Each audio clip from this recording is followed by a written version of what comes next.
visit, and I hope to hand you the master key to success before I finish, because my subject will lead you so near to the master key that you will be apt to recognize it.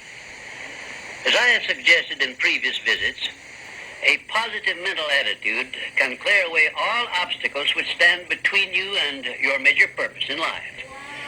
Because of the importance of the subject of our visit, I shall not only tell you that a positive mental attitude heads the entire list of the 12 great riches in life, but I am going to give you explicit instructions as to what you must do to keep your mind positive. In all the success books I have written, I have never suggested to my readers what they should do without clearly telling them how to do it. Are you ready? If you are ready, this visit may bring the most important change in your life you have ever experienced. 1. Learn to adjust yourself to other people's state of mind and difficulties so as to get along peacefully with them and to refrain from taking notice of trivial circumstances in your relations with other people by refusing to allow them to become controversial incidents. Great people always avoid small incidents of controversy when possible. 2. Establish for yourself a definite fixed system of conditioning your mind at the beginning of each day so you will keep it positive under all circumstances. 3. Learn the art of selling yourself to other people by indirection, such as asking leading questions which will bring out the sort of reactions from others which you desire. And do not permit yourself to be drawn into argument over unimportant subjects. 4. Adopt the habit of having a good-hearted laugh every time you become irritated or angry, and it will help you if you begin each day with 1 minute of hearty laughing.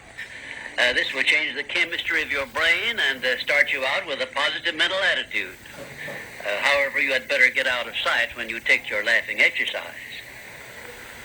5. Start each day with an expression of gratitude for all the adversities, defeats, failures you have experienced in the past, and search for the seed of an equivalent benefit these have yielded you through the passing of time. Then give thanks for the blessings you expect to receive during the day. 6. Learn to concentrate your attention on the can-do portion of all of your problems and desires, and start action where you stand in carrying out this portion. No matter what may be your problem or your desire, there is always something you can do right now that will help you. Find out what this something is and do it. 7. Learn to transmute all unpleasant circumstances into immediate action which calls for a positive mental attitude, and make this a fixed habit. For example, when you are angry, switch your mind to some sort of action in connection with your hobby or your major purpose in life, and keep it busy with that subject for 5 minutes. 8. Recognize that every circumstance which influences your life, whether it is a pleasant or unpleasant circumstance, is grist for your mill of life, and so use it to make it pay you dividends in one form or another, remembering meanwhile that your strength grows out of your struggles. Follow this instruction and you will soon learn that there is no such thing as an unprofitable experience. 9.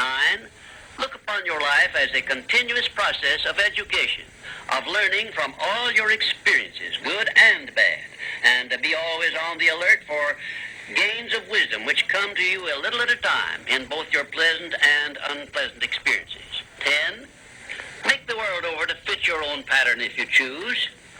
But begin with yourself in some sort of self-improvement which will make you more open-minded, patient, and generous in your relations with others.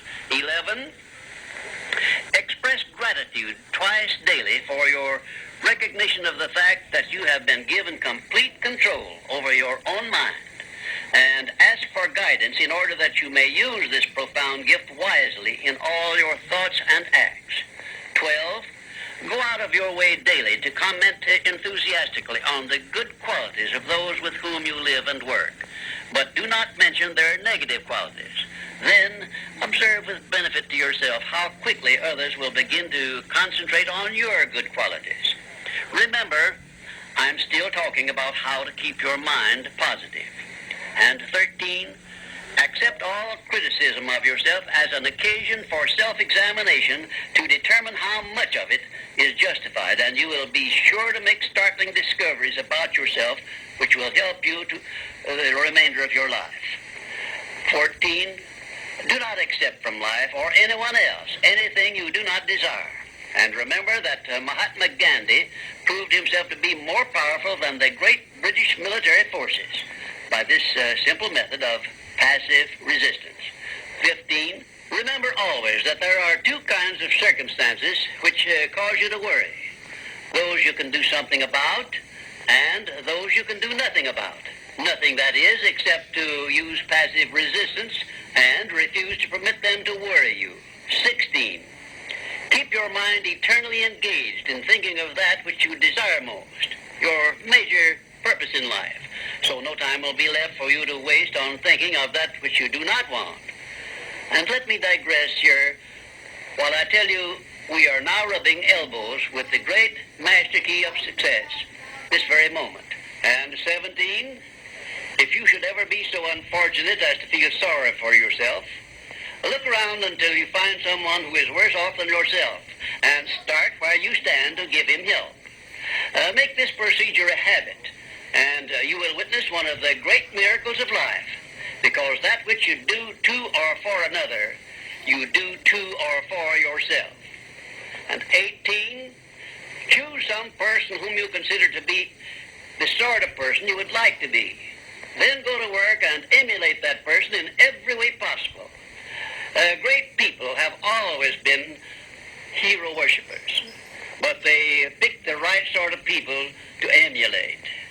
19, cultivate your tone of voice so that your words have a pleasing musical sound.